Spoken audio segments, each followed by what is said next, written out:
Thiruvalla assembly നിയോജകമണ്ഡലത്തിൽ 2016 മുതലുള്ള കാലഘട്ടത്തിൽ നിരവധിയായ വികസന പദ്ധതികളാണ് കിഫ്ബി മുഖേന നടപ്പിലാക്കിയത്. കേരളത്തിലെ കിഫ്ബി മുഖേനയുള്ള ആദ്യത്തെ റോഡ് തിരുവല്ല പൊടിയാടി അമ്പലപ്പുഴ റോഡാണ്. 2 ഘട്ടങ്ങളിലായി 129 കോടി രൂപയാണ് ആ റോഡ് ഉന്നത നിലവാരത്തിൽ നിർമ്മാണം പൂർത്തിയാക്കുന്നതിന് വേണ്ടി ചെലവഴിച്ചിട്ടുള്ളത്.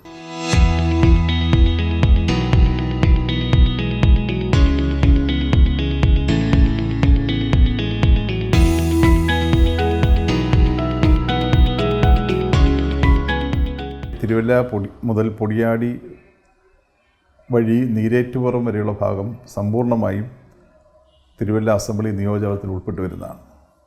വളരെയധികം താല്പര്യത്തോടെ ഏറ്റെടുത്ത റോഡാണ് തിരുവല്ല മല്ലപ്പള്ളി ചേലക്കൊമ്പ് റോഡ്. അതിനുവേണ്ടി 88 കോടി രൂപ 2016 തന്നെ വകയിരുത്തിയിട്ടുണ്ട്.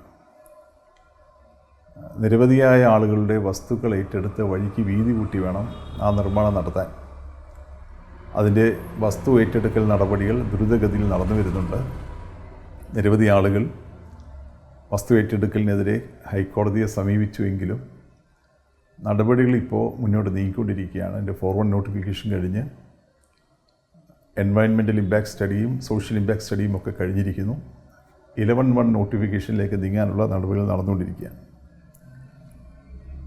കുറ്റൂർ മുത്തൂർ റോഡ് 25 കോടി രൂപയ്ക്കാണ് പണി പൂർത്തീകരിച്ചത്. അവിടെ വീതി ഇല്ലാതിരുന്ന സ്ഥലത്ത് സൗജന്യമായി ഭൂമി വിട്ടു നൽകുവാൻ നിരവധി ആളുകൾ തയ്യാറായി. അതിൽ ദേവാലയങ്ങളുടെ സ്ഥലം, അമ്പലങ്ങളുടെ സ്ഥലം അടക്കമുള്ള സ്ഥലങ്ങൾ വിട്ടു നൽകിയാണ് ആ നിർമ്മാണം സമ്പൂർണ്ണമായി പൂർത്തീകരിച്ചത്. കവിയൂർ പഞ്ചായത്തിലെ തോട്ടഭാഗത്തു നിന്ന് ആരംഭിച്ച് ചങ്ങനാശ്ശേരി വരെയുള്ള റോഡ്, കവിയൂർ ചങ്ങനാശ്ശേരി റോഡ് എന്നാണ് അറിയപ്പെടുന്നത്. അതിന് 30 കോടി രൂപ അതിൻ്റെ തിരുവല്ല മണ്ഡലത്തിലെ ഭാഗങ്ങളിൽ വീതി കൂട്ടി നിരവധി ആളുകൾ സ്ഥലം സൗജന്യമായി നൽകി. BM പൂർത്തീകരിച്ചു. കരാറുകാരൻ ഇടയ്ക്ക് പണി ഉപേക്ഷിച്ച് പോയി. ഇപ്പോൾ കുടിവെള്ള പദ്ധതിക്ക് വേണ്ടി പൈപ്പിടുന്ന ചില നിർമ്മാണ പ്രവർത്തികളിലൂടി നടത്തിയതിന് ശേഷം അതിൻ്റെ BCയിലേക്ക് നീങ്ങാനാണ് നടപടികൾ നീങ്ങിക്കൊണ്ടിരിക്കുന്നത്. 43 കോടി രൂപ ചിലവാക്കിയാണ് മല്ലപ്പള്ളി ആശുപത്രിക്ക് പുതിയ കെട്ടിടം, ആധുനിക സൗകര്യങ്ങളുടെ പുതിയ കെട്ടിടത്തിന് വേണ്ടി കിഫ്ബി അനുവാദം നൽകിയിരിക്കുന്നത്. അതിൻ്റെ ഭരണാനുമതിയും സാങ്കേതിക അനുമതിയും ലഭിച്ച് ടെൻഡറിലേക്ക് പോയി. ആ ഘട്ടത്തിൽ കരാറുമായി ബന്ധപ്പെട്ട ഒരു കേസ് കോടതി വന്നതുകൊണ്ട് കരാർ ഉറപ്പിക്കാൻ കഴിഞ്ഞില്ല. പക്ഷേ ആ കേസ് തീർന്നാലുടൻ പണികളുമായി മുന്നോട്ട് പോകാൻ കഴിയും. ഇടിഞ്ഞില്ലം കാവുംഭാഗം റോഡ് തിരുവല്ലയ്ക്ക് സത്യത്തിൽ ഒരു ബൈപ്പാസ് റോഡാണ്. 16 കോടി രൂപ ചെലവിൽ ആ പണികൾ പൂർത്തീകരിച്ചു കഴിഞ്ഞു.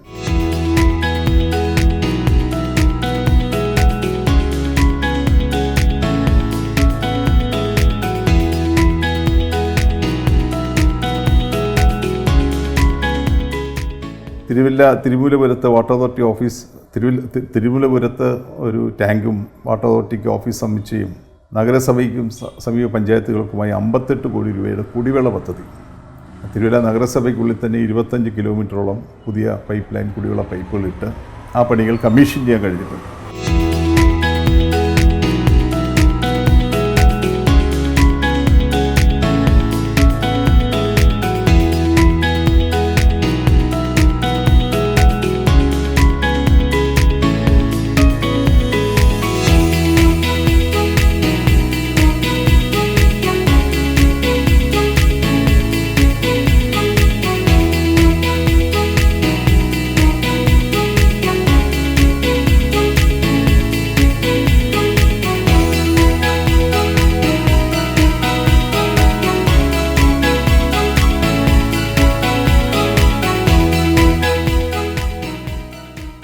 അഞ്ഞിലിത്താനം ഗവൺമെൻറ് UP സ്കൂളിന് 1 കോടി രൂപ അനുവദിച്ചത് പണി പൂർത്തീകരിച്ചിട്ടുണ്ട്. കണ്ണശ്ശ സ്മാരക ഹയർ സെക്കൻഡറി സ്കൂളിന് 5 കോടി രൂപയ്ക്ക് നൂതനമായ കെട്ടിടവും സംവിധാനം ഒരുക്കിയിട്ടുണ്ട്.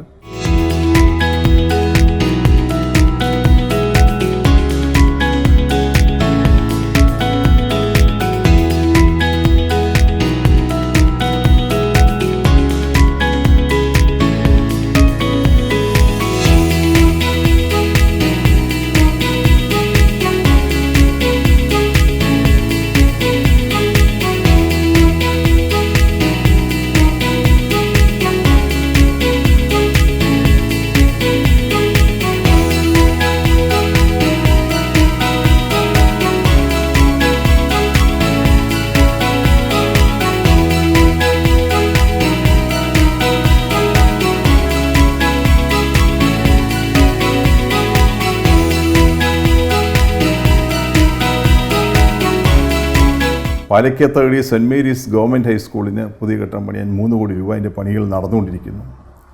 വെണ്ണിക്കുളം പോളിടെക്നിക്കിന് അഡ്മിനിസ്ട്രേറ്റീവ് ബ്ലോക്കിന് 10 കോടി രൂപ ആ പണികൾ പൂർത്തീകരിച്ച് ഉദ്ഘാടനം ചെയ്തു കഴിഞ്ഞു.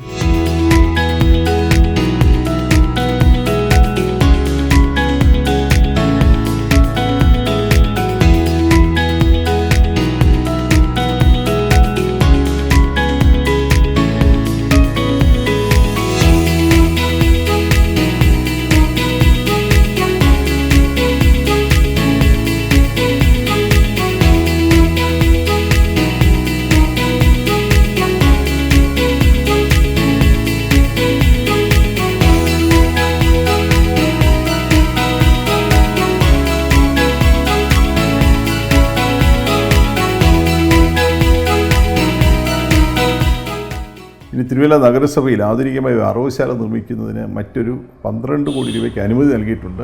നഗരസഭയിൽ നിന്ന് ചില നടപടിക്രമങ്ങൾ കൂടി പൂർത്തീകരിച്ചാൽ ആ പണികൾ കൂടി നടത്താൻ കഴിയും. കിഫ്ബി മുഖേന അങ്ങനെ നാട്ടിൽ വലിയ തോതിലുള്ള വികസന പ്രവർത്തനങ്ങളാണ് നടന്നുകൊണ്ടിരിക്കുന്നത് എന്ന് സന്തോഷപൂർവ്വം എല്ലാവരെയും അറിയിക്കുന്നു.